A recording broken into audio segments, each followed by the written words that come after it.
কুঞ্জ ছায়া চ্যানেলের পক্ষ থেকে সকলকে স্বাগত জানাই এবং ভিডিওগুলো ভালো লাগলে অবশ্যই সাবস্ক্রাইব করুন চ্যানেলটিকে, যাতে সবার আগে ভিডিও চলে যায় আপনার কাছে।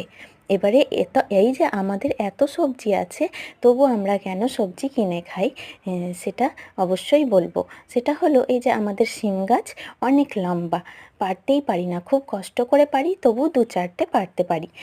তাই শিম খুব একটা বেশি আমরা পাই না এই গাছ থেকে, ওখানেই শুকিয়ে যায়, অনেক উঁচু দেখা যাচ্ছে।